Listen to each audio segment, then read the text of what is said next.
rooms yung hotel na shaded guys sa COVID na stat me at may ilog sa lugar mismo. Narito pa ang isa pang magandang bulwagan ng Piging. Sigurado akong napakasarap kumain sa restaurant na ito dahil sa napakagandang tanawin. Sana nga nadala ko rito ang isang kaibigan, pamilya o mahal sa buhay. Pero gusto ko rin kung gaano na ito kaluma, pati mga bintana, tinubuan na ng mga baging. Kakaiba yung uri ng kwarto ito. Tingnan mo ang mga retro arcade machine.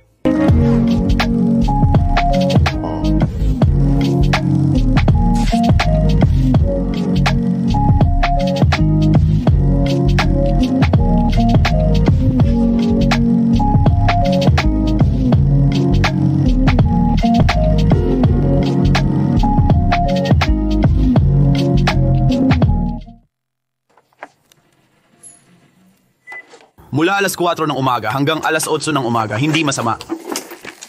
Kung plano nating gumising ng alas 8 ng umaga, baka magising tayo ng tanghali. Kaya mabuti na sinabi nating gigising tayo ng alas 4 para maaga tayong makapagsimulang mag-explore, kilala natin ang sarili natin. Alam kong di tayo gigising sa oras na yon, marami tayong nakitang iniwanan at pinabayaang hotel habang nagmamaneho. Maghahanap na lang tayo ng mapaparadahan. May iilan pang bukas pero karamihan abandonado na. Dito na lang tayo magpalipas ng gabi sa kalsadang tunapuno ng abandonadong hotel. Hindi tayo aabot sa Nagasaki sa oras pero lahat ng iba dito parang hindi naman talaga sulit base sa alam ko. Pero ewan ko, pwede tayong gumawa ng buong serye dito lang. Seryoso pare. Grabe, ano ba to? Ngayon lang ako nakakita ng ganito. Magandang lugar din yan para mag-ipon ng mga cellphone sa isang paraan. Oo, tayo malaki.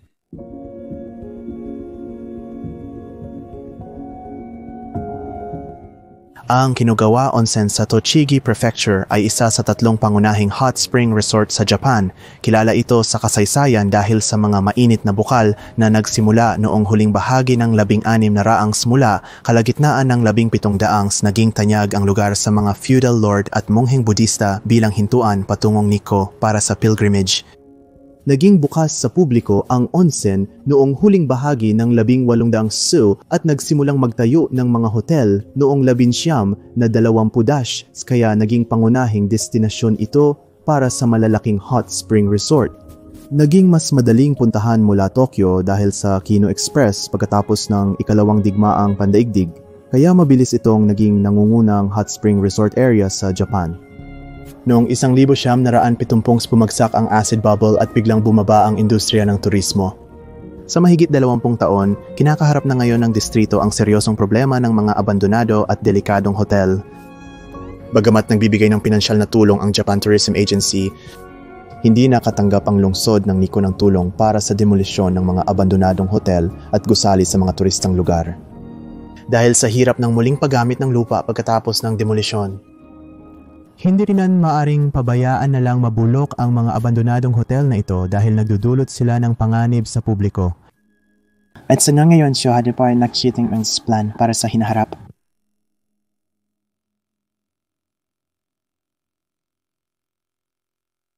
Pinalis kami ng hapong yun dito, sasabihin niyang isasara na niya ang gate. Sa palagay ko, mga trabahador sila sa mga hotel na ito. Pero sige lang.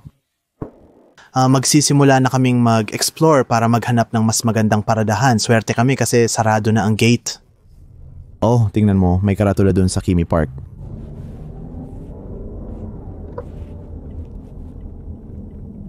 Kaya ito ang magdadala sa atin sa tulay na gusto nating makita. Dalhin mo lang lahat ng gamit mo, mukhang isang Sylvian ito. Parang isang Sylvian. Hindi ito isang Sylvian. Ano yung kaso ng kotse? Oo, Sylvian yun. Yun si 15. Hindi ko pa yun nakikita dati, oo. Ako rin, hindi ko talaga yun nakita kahit kailan. Hindi ko alam. Sino ba nakakaalam? Ang tawag dito ay Miss 15. Kaya...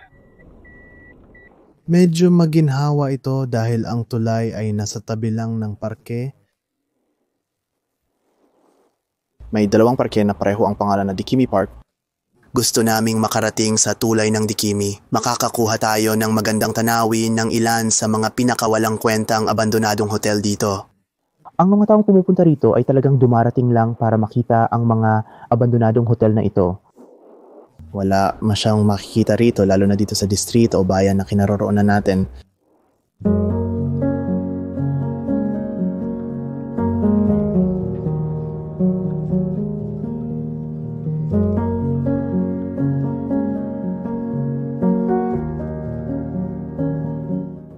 Kamusta kayong lahat?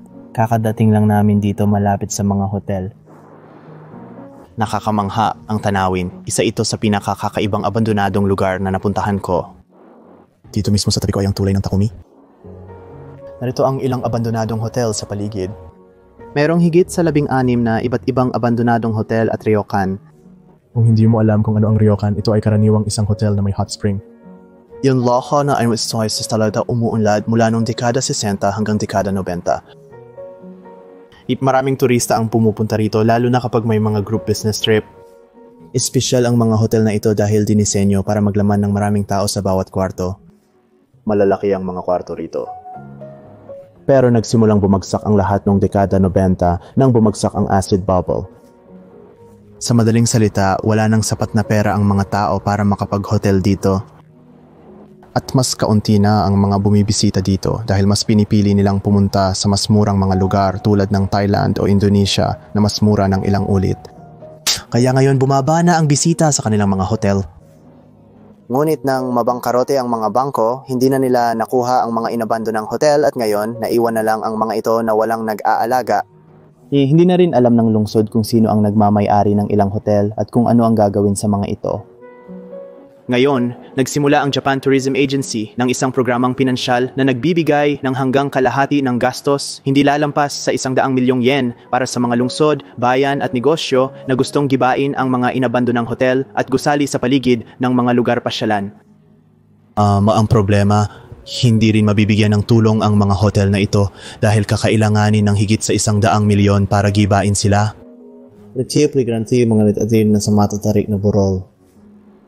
Kaya kahit gibain pa nila ito, hindi rin naman sila makakapagtayo ng ibang negosyo sa lupang iyon. Maiisip ko lang na sa susunod na mga 30 hanggang 50 taon, maaaring sobrang sira na ng mga hotel na baka kusa na lang itong bumagsak sa ilog.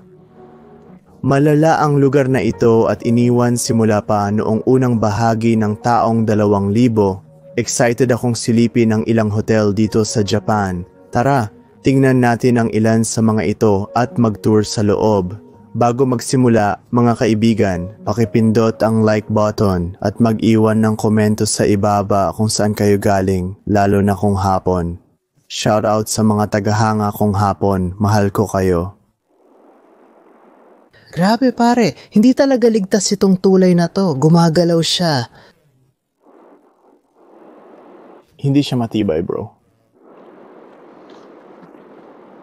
Halos gumuho ka na habang naglalakad.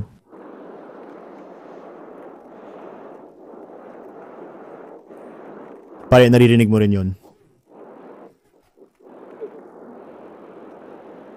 Grabe pare. Paano naging ligtas to? Nakikita ko na ang headline, 4 na Western YouTuber namatay sa Japanese bridge plot.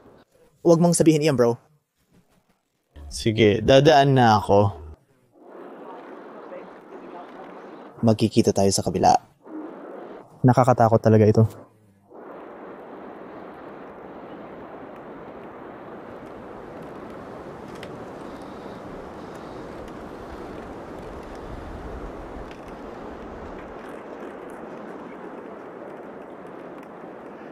Alam mo, hindi rin nakakatulong ang hangin. Maraming Hapones ang tumawid sa tulay ngayon. Mukhang hindi ganun kasama.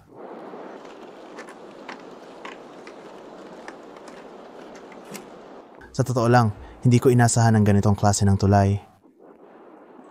Lalo na yung bukas sa publiko na daan-daang tao ang pwedeng sumakay. Talagang parang delikado yon. Mahabang daan pabalik sa kotse. Sigurado ka ba? Well, hindi naman masyadong masama bro. Mukhang may pulis tayo. Istasyon ng pulis siguro yan. Or baka may parking lang doon. Oo, hindi pala istasyon ng pulis. Wala namang pulis sa kotse. Sa tingin ko, hindi naman dapat mahirap makapasok sa mga hotel na to. Matagal na silang inabandona dito. Nakakita na ako ng maraming litrato online at kamakailan lang, pumunta rin dito ang kaibigan ko. Kaya ayon, naghahanap kami ngayon ng mga pwede pasukan para makapasok. Okay, nakapasok na kami. Ganito ang itsura ng unang kwarto. Marami pa rin gamit na naiwan dito at ilan sa mga ito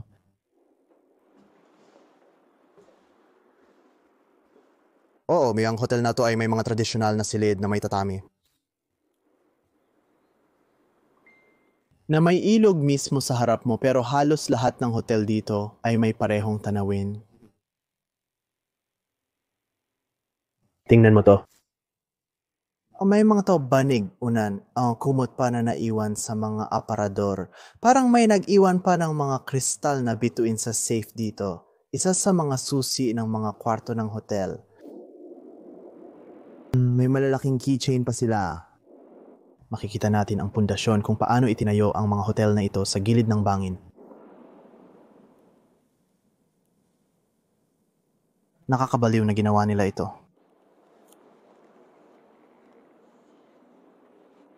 Halos magkakamukha na ang lahat ng mga kwartong ito. Kaya tara tingnan natin at maghanap ng mga kwartong iba ang itsura. Parang maliit na kusina ito. And ito ang isang elevator. Marami palang palapag kaysa inaakala ko. Ito pala ang mga iyon. Nasa unang palapag tayo ngayon.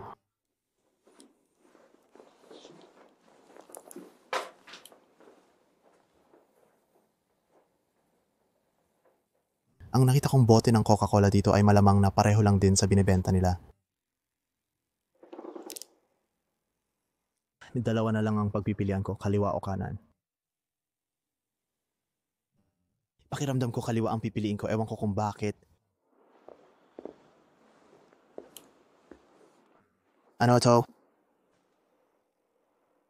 Wow, okay. Mas malaki pala itong kwartong to kaysa doon sa isa na nakita natin kanina. Mas bakit ito sobrang sweaty pa siya.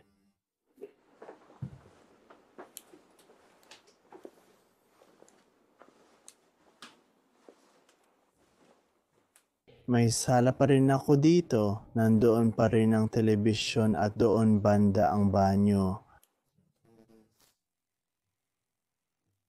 Oh, kahit noon pa meron na silang self-washing na upuan ng inidoro. Nandyan ang mga pindutan para dito. Napaisip tuloy ako kung gaano nakatagal silang may ganitong klaseng inidoro. Heto ang banyo na may shower at bathtub. Ang ganda talaga nito. Maganda talaga ang kwartong ito para tirhan. At heto naman ang kwarto na may tatami style. May isa pang telebisyon na iniwan lang diyan at maririnig mo ang ilog. Ang ganda ng tanawin dito. Sigurado akong ang ikapitong palapag ang may pinakamagagandang kwarto, pero sa tingin ko rin, baka ang pinakailalim na palapag ang pinakamaganda dahil sobrang lapit nila sa ilog.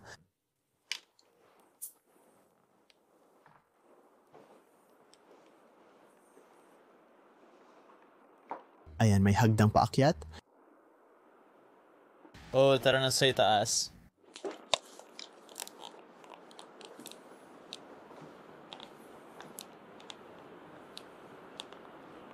Magandang tanawin ito. Tanong ko, Lar, kung pwede nating buksan ang bintanang ito.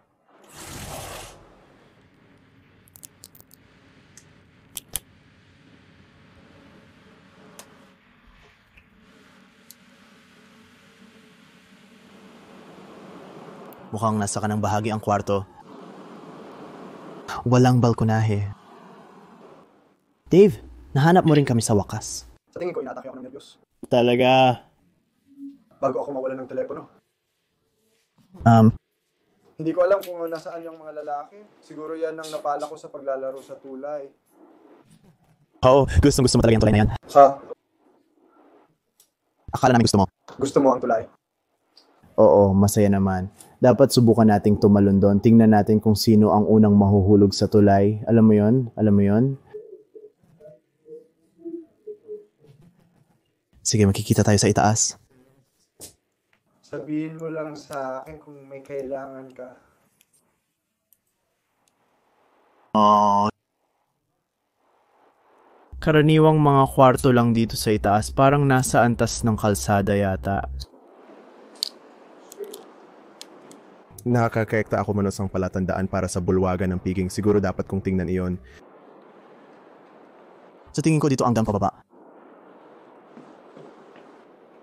Naalala ko si Louis Vuitton sa carpet na to.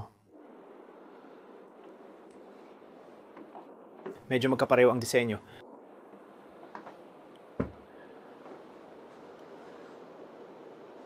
Ay, ang astig ng hallway na to. Makikita mo na mag-aarbo talaga ang hotel na to base sa larawan na yun ng isang lalaki na may suot na top hat. Medyo karaniwan lang. Unang beses kong makakita ng graffiti, bihira to sa Japan. Tingnan natin ang unang kwarto. Ako,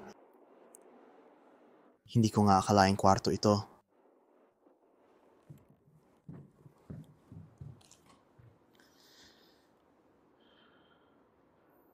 Grabe!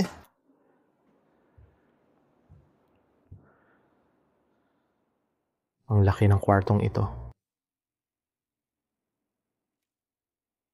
Nasa ibabaw tayo ng stand ngayon. Malamang may mga taong nagsasalita dito sa taas, sumasayaw, nag-i-entertain, o baka pati mga kasal ay ginaganap dito sa kwartong ito.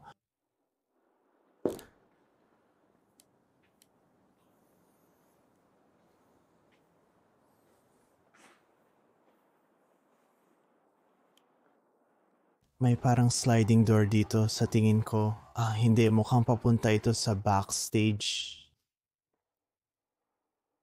Maraming mga upuan lang dito.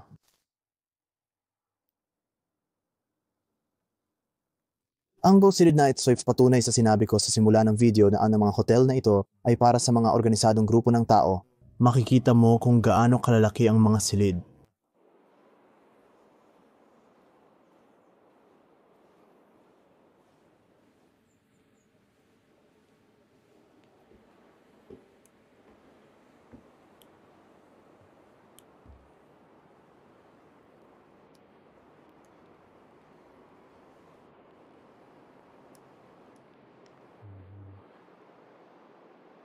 Magandang pwesto ito.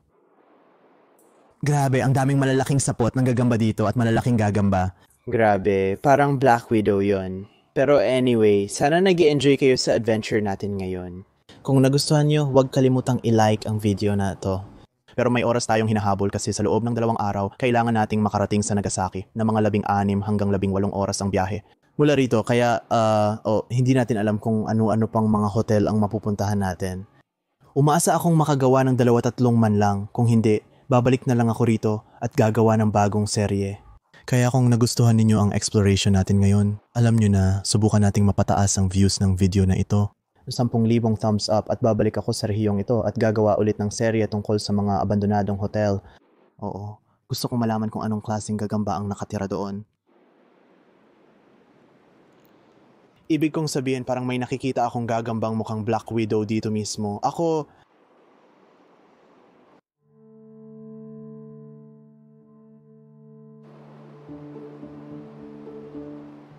Gusto ko kung paano may matataas kang bintana. Ikaw...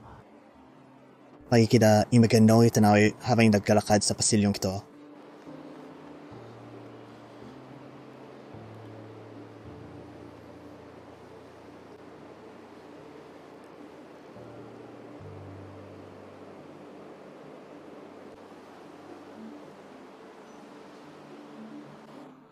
Grabe, heto na naman, isa pang bulwagan para sa handaan. Mas malaki ito kaysa sa nakita natin kanina. Iyan din ang pinakabulok. Bumagsak na ang kisame kaya...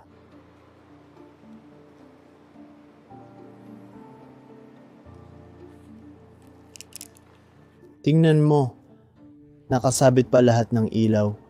Grabe. Sa tingin ko puro asbestos na rin yan sa taas. Luma na kasi talaga ang mga hotel na to, kaya hindi na ako magtataka. Ang dami pa rin kagamitan at appliances. Yan. Meron pa ring buong set ng radyo dito.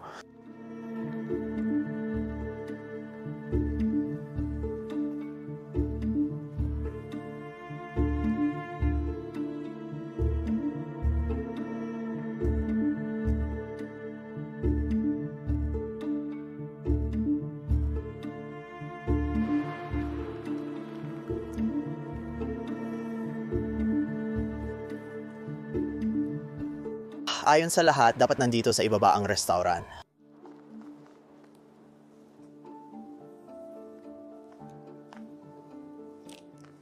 Oh. Parang kwarto ito ng karaoke. Nakikita ko ang simbolo ng karaoke. Napakatambok nitong karaoke room.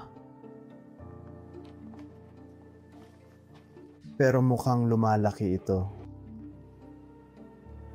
That's me. Siguro ito ang pinakamagandang karaoke room. Maganda ang tanawin mo dito di ba?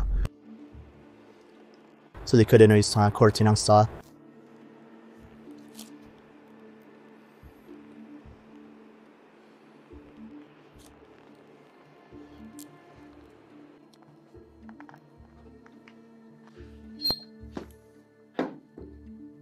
Nakarating na kami sa isang restaurant ng hotel.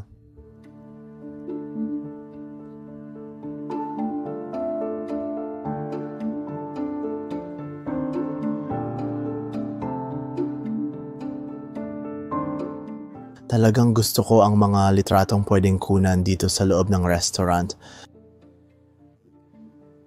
Pero sigurado akong ang sarap kumain sa restaurant na ito dahil sa napakagandang tanawin. Sana nga, alam mo yon, makapagdala ako ng kaibigan, pamilya o mahal sa buhay dito or base sa nakikita ko, mukhang sushi talaga ang karamihan sa inihahain nila dahil may mga sushi boat akong nakikita dito. Katulad nito.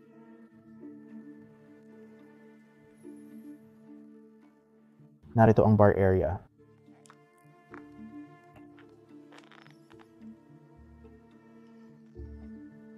Tara, akyat tayo sa susunod na palapag. Bawat palapag ay nakakatuwang makita.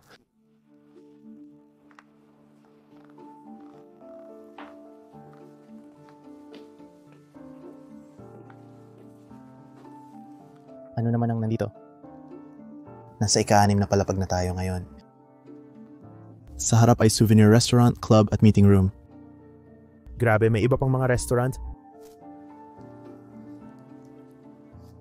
Club Starlight. Malamang kailangan mong maging miyembro para makapasok sa isa sa mga kwartong ito.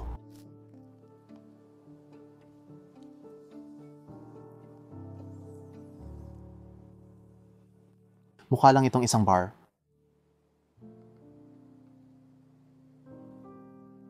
Jurassic Park Kidding Beer na tasa. Grabe, parang dumikit na siya sa mesa. Mukhang collector's edition ito.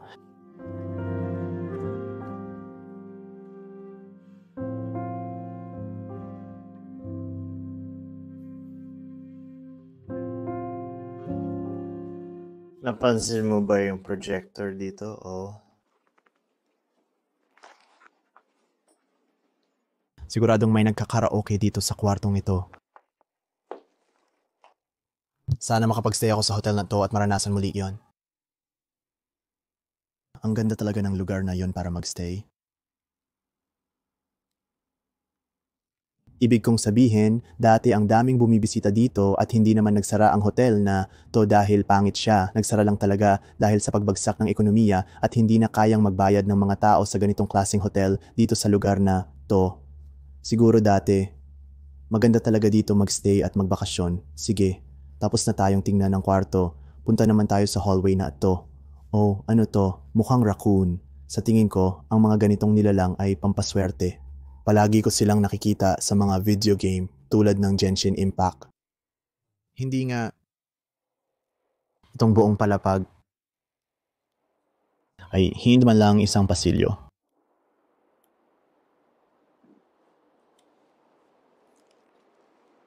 Mukha itong karaniwang ramen shop. Malamang makakakuha ka ng masarap na mangkok ng ramen dito.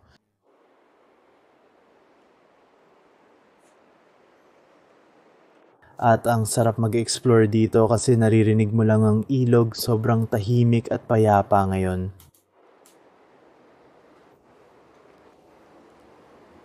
Makakakuha ka ng magandang tanawin mula rito. Bukas na bukas ang bintanang ito.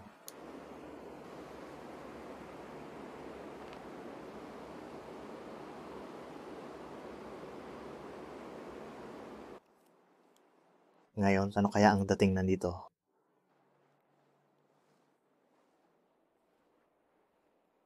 Napakalaki nito.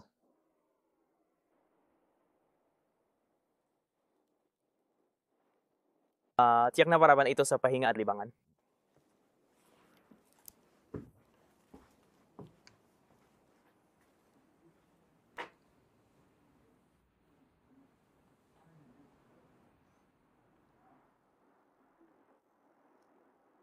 Ito na tayo sa main entrance, mga tol. Nandiyan ang harapang pasukan doon at so ang makikita mo agad pagpasok mo. Dito ang front counter para mag-check-in. Ganyan ang itsura niya pagpasok mo.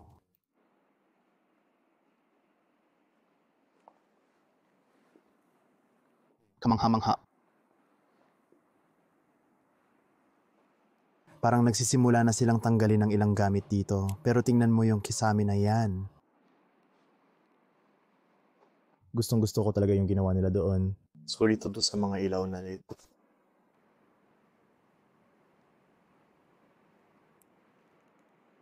Talagang parang luxury hotel ang pakiramdam pagpasok mo pa lang at meron tayong taxidermy.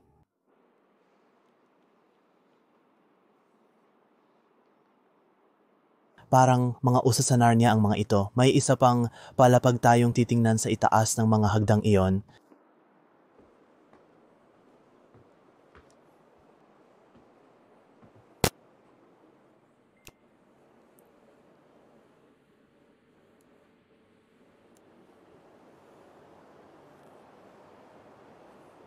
Grabe.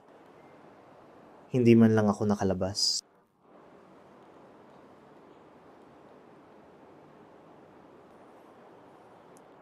Oo, kaya nasa pinakahuling palapag na tayo. Ay, ano ba yan? Norris, makamig lang impormasyon. Tiyakin nating nakita natin lahat nito. Oh, hindi ko pa talaga nakita ang Anzen Room. Ang Grand Public Bath ay nasa unang palapag. Nakita na natin ang karaoke room. Nakita na natin ang Club Starlight. Nakita na natin ang Japanese style na restaurant Shinlotsuke. Pero oo, sa tingin ko bumalik na lang tayo sa ibaba at subukang hanapin yung Anzen. Medyo nakakatakot talaga dito. Sa tingin ko may gumuhit nito. And then bang bigabin nito. MJZRFERF.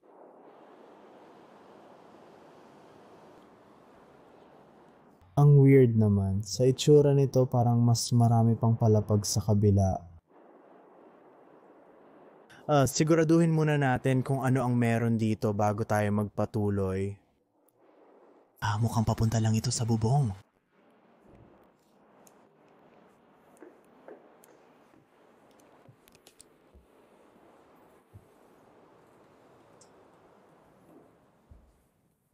At talagang dito, malamang ginawa ito para manatili ang mga manggagawa.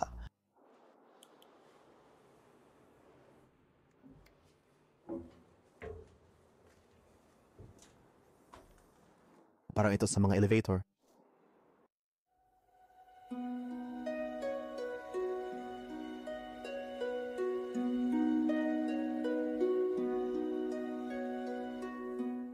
Tingnan mo yan. Isa itong bote ng sake. Isa sa mga luma at vintage na klase. Sa tingin ko dati parang may whiskey dito.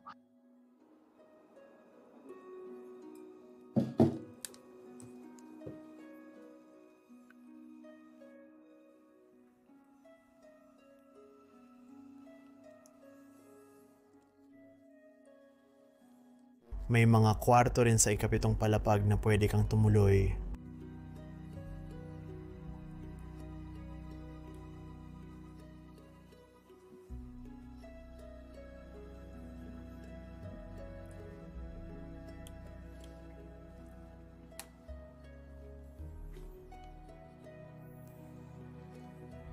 Ito, nandito pa rin ang bathrobe.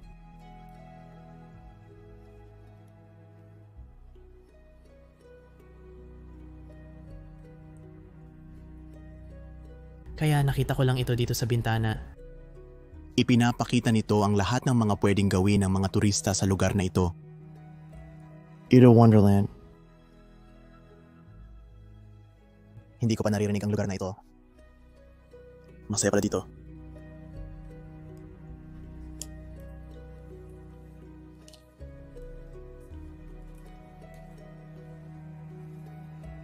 Oo, mukhang ganito rin ang mga kwarto.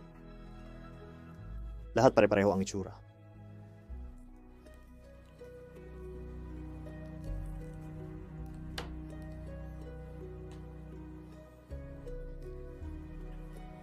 Ayan na ang katapusan lahat. Tara na, bumaba na tayo. Sige mga kaibigan, dito matatagpuan ang mga onsen sa pinakahuling palapag.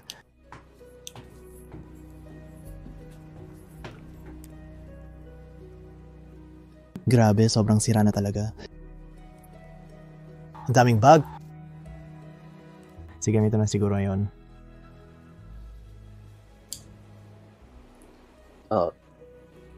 Oo, parang ito yung locker room. Dito ka maghuhubad ng damit, ilalagay mo sa lalagyan dito, tapos ilalagay mo yung sapatos mo at siguro yung wallet at cellphone mo sa mga locker. Pagkatapos nun, nandyan na agad ang onsen room. Sa madaling salita, mga hot spring ito. Ang astig, ginagamit nila ang tubig mula sa ilog. Kaya talagang natural ito. Pero bago ka pumasok sa batya, kailangan mong magbanlaw muna, alisin ang dumi at langis sa katawan mo para manatiling malinis ang tubig.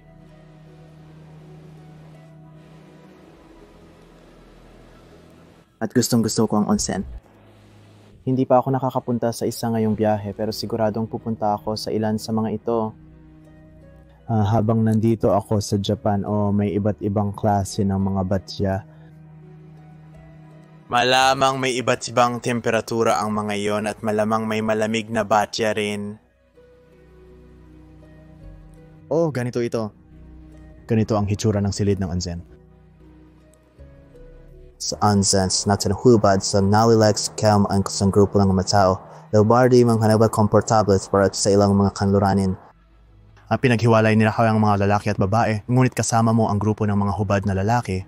Nagawa ko na ito dati pero alam mo, kadalasan ay nakatuon lang ako sa sarili ko.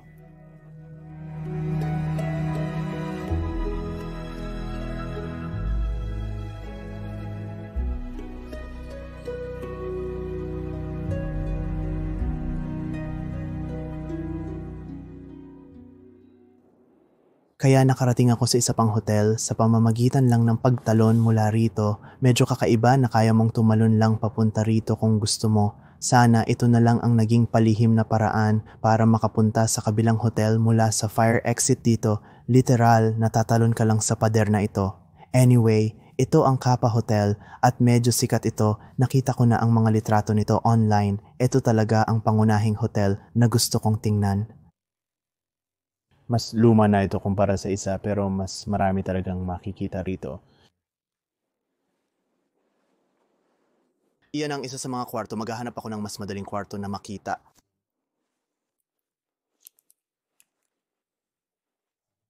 Iyan mukhang nasa ika-4 na palapag tayo dahil nagsisimula sa 400 ang mga numero ng kwarto.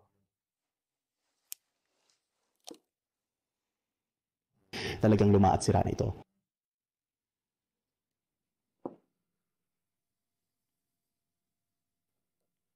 Tingnan mo to. Baka siya ang nagtatag ng hotel na ito. Grabe naman. Bumagsak na talaga ang mga palapag. Siguradong hindi tayo makakadaan dito. Hindi ligtas dito sa tingin ko.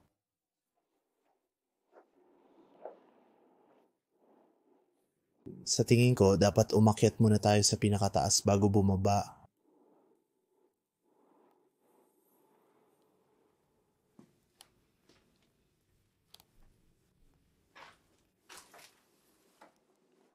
Yung buong palapag na iyon, wala na talaga.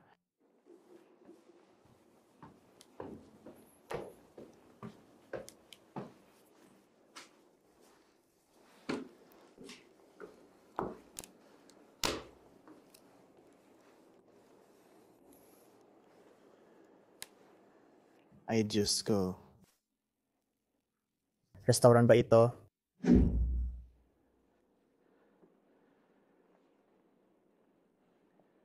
Sa tingin ko, oo. Grabe naman. Bumagsak lang ang kisame. Hinahangaan ko ang itsura nitong matindi at matikas. Maging ang mga bintana ay may mga baging na tumutubo. Sa tingin ko, matibay ito kaya gagawin ko.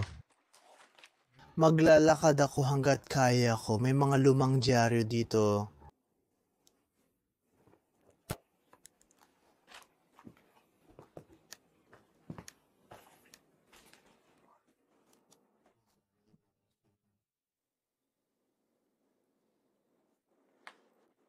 Makikita mo doon na may bar pa, na buo pa, may nakita akong safe, parang hindi pa ito nabubuksan ng mga tao.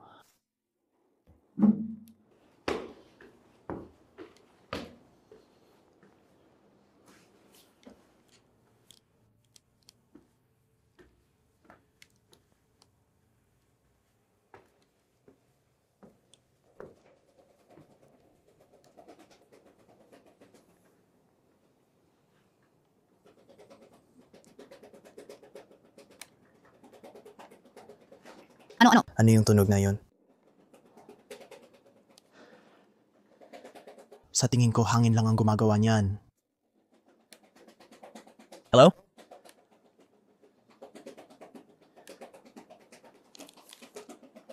Parang may naririnig akong pumapagaspas.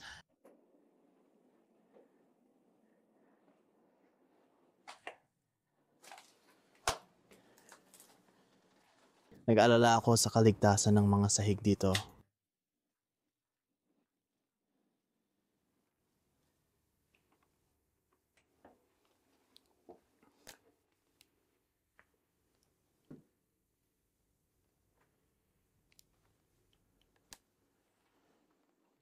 Tingnan natin ang kwartong ito.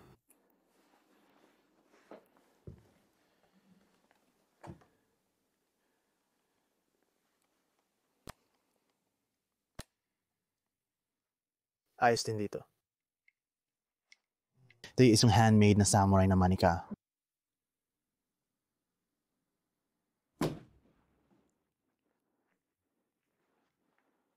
Parang onsen room ba ito? Ang weird na may mga cobblestone sa sahig.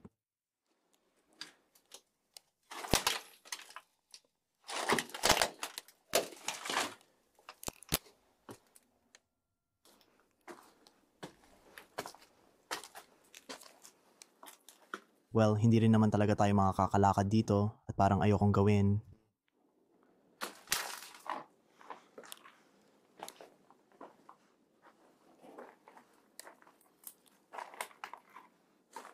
Marami sa mga kwarto ay mga bulwagan para sa piging.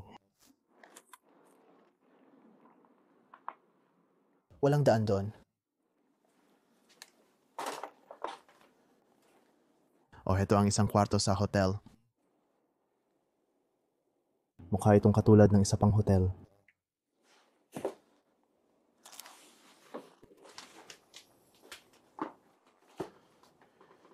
Ang kulit talaga ang graffiti.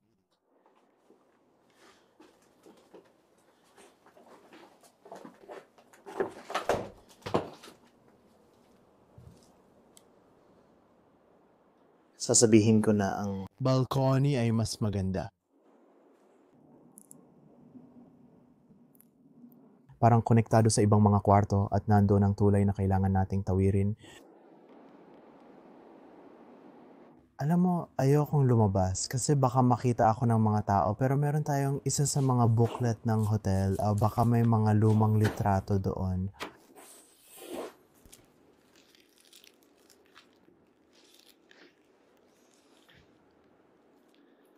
Narito ang mapa ng Kanagawa at lahat ng iba't ibang aktibidad na pwede mong gawin.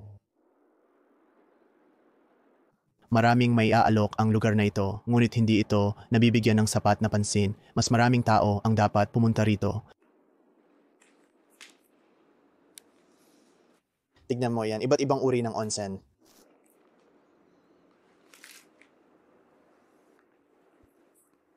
Karaoke.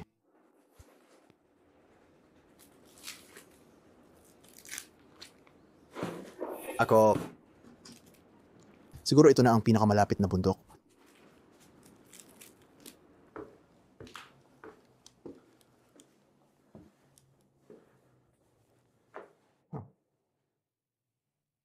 Walang sahig dito.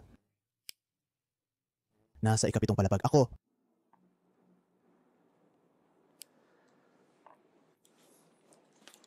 Sa tingin ko may 9 na palapag ang lugar na to.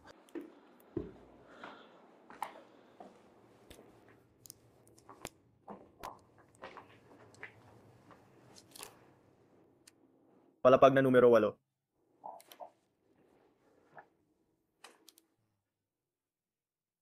Gumawa sila ng tumpok ng bakal.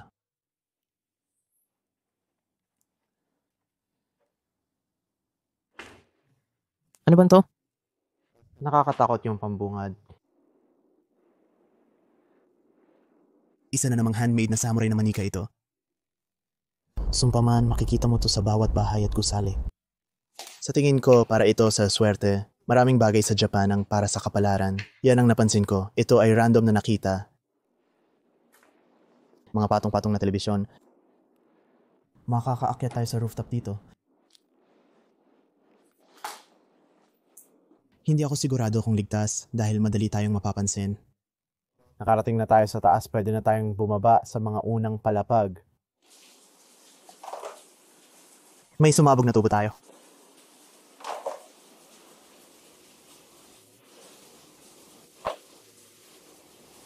Siguradong sumabog ang tubo dito.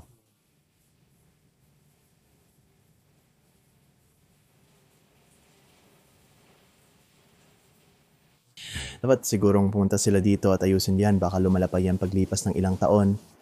Natuklasan ko ang nakatagong hagdang ito. Maaaring daan ito papunta sa kwartong may mga arcade machine na nakita ko online. Sana ngayon na kasi nakita na natin lahat ng kwarto pagkatapos nun.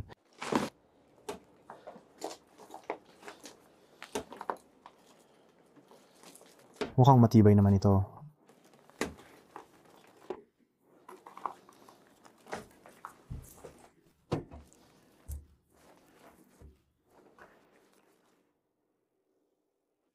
Dito na siguro iyon. Pambihira ang ganitong uri ng silid. Makikita natin lahat ng mga retro arcade machine.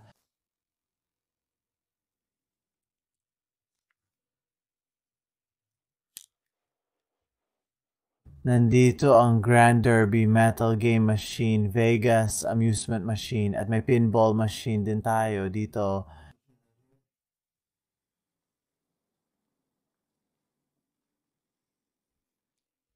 Space Shuttle. Wow, iniisip ko kung anong klaseng mga arcade ang nilaro mo sa mga makinang ito.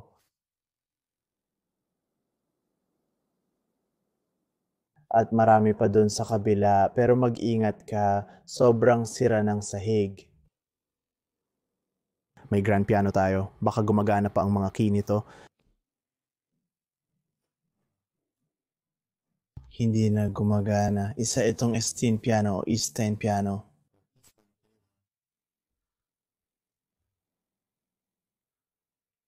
Ano to dito? Parang isang safe.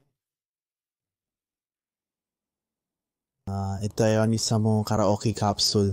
Maliit na kwarto pero pwede kang mag-karaoke doon.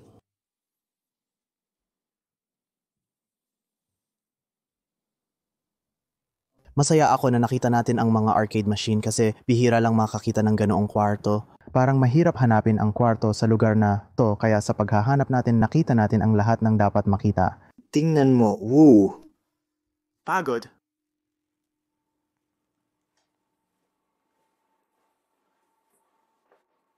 May kakaibang ingay dito.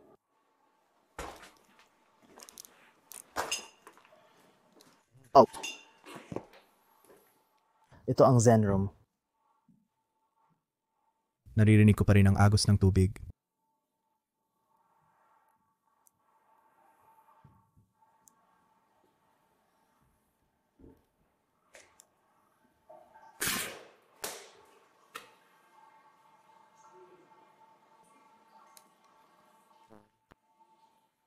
May tubig pa ring dumadaloy dito.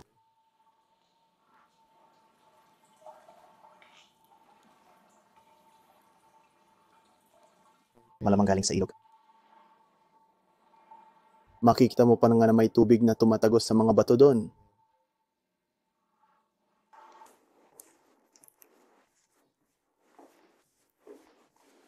Nasa ikalawang palapag na tayo ngayon.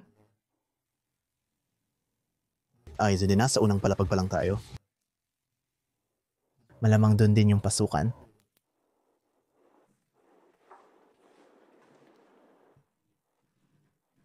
Isa na sa tingnan ang mga palatandaan para sa pampublikong paliguan.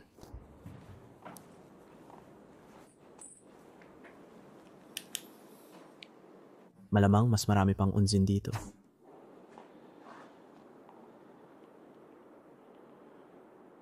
Nandyan nga, may pampublikong paliguan para sa mga ginoo at babae.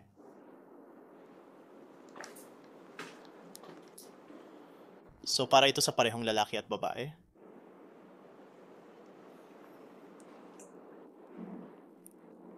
Oo. Hindi ito onsen, isa lamang pampublikong paliguan na may mainit na tubig kung saan dapat magsuot ng suit at swim trunks.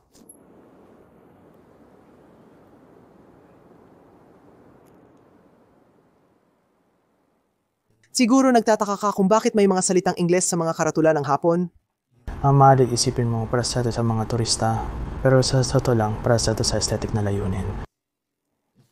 Literal na para lang talaga ito sa itsura.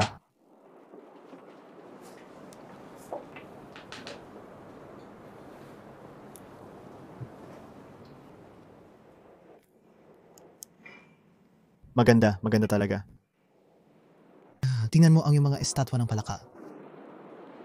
Gustong gusto ko yan.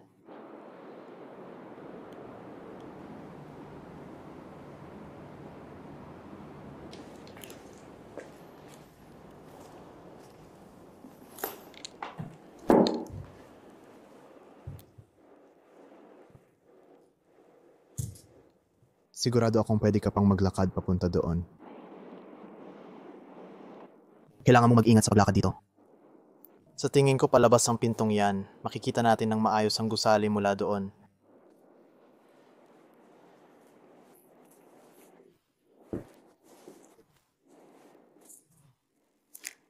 Medyo nakakatakot yon, pero nakatawid tayo sa kabila at makakalabas na tayo para makita ang magandang tanawin.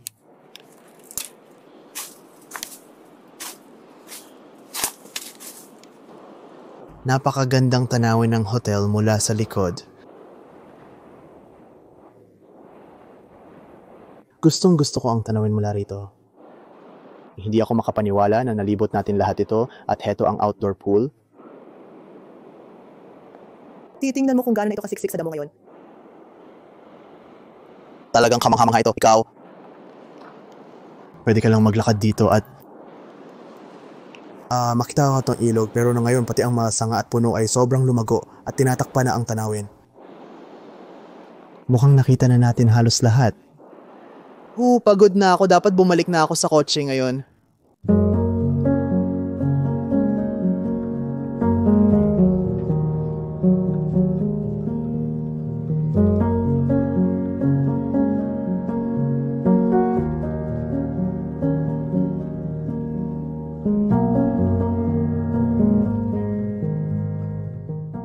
Nasira na ang fam kaya nakalimutan kong gawin ang outro ko. 6:00 na ng umaga, kakatapos ko lang i-edit ang video. Napansin nyo siguro na nandito na ako sa Japan nitong nakaraang buwan. At ang dami kong na-film para sa inyo para sa Japan series at ito ang unang episode na inilabas ko para dito pero marami pang darating. Malamang maglalabas ako ng isa kada buwan o higit pa kaya abangan ninyo at siguradong subaybayan ninyo ang Japan series ko. Nauuna na ako sa inyo. Now, Shadi, sa mga code na ito, 5 PM na, nagpapasalamat ako ng sobra sa inyo sa panonood hanggang dulo ng video. Sana nag-enjoy kayo ng husto. Kung nagustuhan ninyo, mag-subscribe at i-click ang notification bell, i-like, i-share ang video, at mag-iwan ng komento sa ibaba tungkol sa inyong mga saloobin at kung ano ang nagustuhan ninyo. Ibig kong sabihin, ang pag-explore na ito ay talagang kamangha-mangha, napakaganda ng vibes at ang kasaysayan nito ay kahanga-hanga. Kaya sobrang nag-enjoy talaga ako at sana kayo rin. Kailangan ko ng matulog. May gagamba ba? Ay, wala pala. May gagamba kasi kanina sa kwarto ko. Pero kailangan ko na talagang matulog mga kaibigan dahil sa ilang oras, kailangan kong mag-explore ng Bunny Island. Kung gusto ninyong maging updated sa buhay ko, siguradong i-follow ninyo ako sa Instagram ko is Steve Ronin. Doon ako nagpo-post ng stories at mga larawan ng mga bago kong adventures. Pero hanggang sa susunod mga kaibigan, huwag kalimutan mamuhay ng malaya. Peace. Patuloy lang sa panonood.